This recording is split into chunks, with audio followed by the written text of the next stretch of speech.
Dimension या आयाम कितने होते हैं, कैसे होते हैं, हम कौन से आयाम में रहते हैं। यूनिवर्स कुल ज्ञात 11 डायमेंशन से बना होता है, लेकिन हम अभी तक 6 आयामों के बारे ही जानते हैं। आज हम आपको बताएंगे कि वो कौन कौन से हैं और हम किस आयाम में रहते हैं। तो तैयार हो जाइए इस सफर के लिए।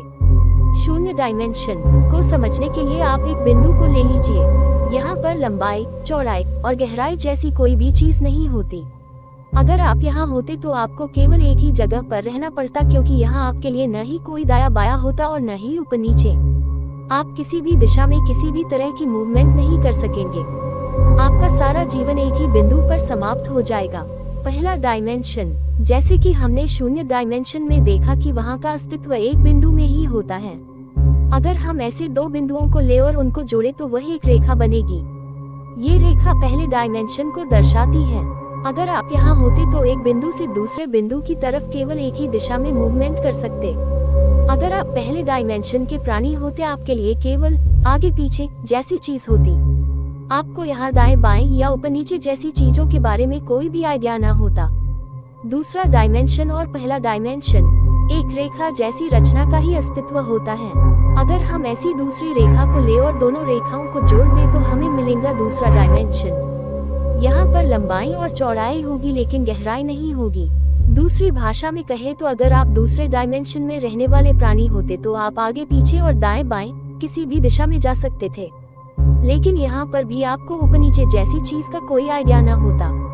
महान वैज्ञानिक कार्ल सागन ने दूसरे डायमेंशन के प्राणियों को फ्लैगलैंडर्स नाम दिया था। वो कुछ प्लेइंग कार्ड्स में होते चित्रों की तरह दिखते हैं। तीसरा डायमेंशन, आप अभी तीसरे डायमेंशन में हैं, इसलिए आप ऊंचाई और गहराई को महसूस कर सकते हैं। यहाँ पर आप आगे पीछे, दाएं बाएं और ऊपर नीचे तीनों चीजों को समझ सकते हैं और महसूस कर सकते हैं। आप इस वक्त जिस प्रमाण को समझ रहे हैं वो तीसरे डायमेंशन के हिसाब से समझ रहे हैं, लेकिन यहाँ पर एक गौर करने लायक बात है जिसे समझना बहुत जरूरी है। आप तीसरे डायमेंशन में रहकर किसी चीज को देखते हैं, वह हमेशा 2D में ही देखते हैं। आप वास्तव में 3D चीजें देख नहीं सकते, केवल उन्हें महसूस कर सकते हैं। हम तीसरे डायमेंशन में रहकर 3 डायमेंशन को तो आसानी से समझ सकते हैं, लेकिन हमारे तीसरे डायमेंशन के आगे के डायमेंशन को समझना हमारे लिए बहुत ही मुश्किल है।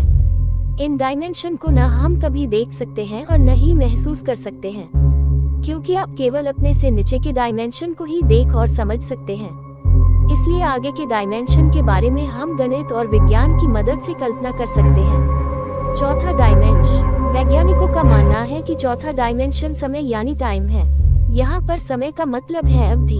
अगर आप चौथे डायमेंशन में रहने वाले प्राणी हैं तो आप समय में आगे और पीछे कहीं भी जा सकते हैं। पांचवा डायमेंशन, अगर आप 5वें डायमेंशन के प्राणी हैं तो आप समय में आगे पीछे जाने के अलावा समय में किसी भी दिशा में जा सकते हैं। समय में किसी भी दिशा में जाना सुनकर दंग रह गए ना। इसे इमेजिन करना भी हमारे लिए नामुमकिन है, क्योंकि हम अपने से ऊपर के डायमेंशन को कभी नहीं समझ सकते। लेकिन मेरे ख्याल से यहाँ पर समय में किसी भी दिशा में जाने का मतलब है संभावनाएं। मतलब 5वें डायमेंशन के प्राणी समय में किसी भी संभावना को देख सकते हैं या महसूस कर सकते हैं। स्ट्रिंग थ्योरी के मुताबिक कुदरत में 11 डायमेंशन हो सकते हैं। छठे से 11वां डायमेंशन अनंत और सोच की सीमाओं के बाहर की संभावनाओं से भरे हो सकते हैं, लेकिन उन्हें देखना हमारे लिए मुश्किल ही नहीं नामुमकिन है।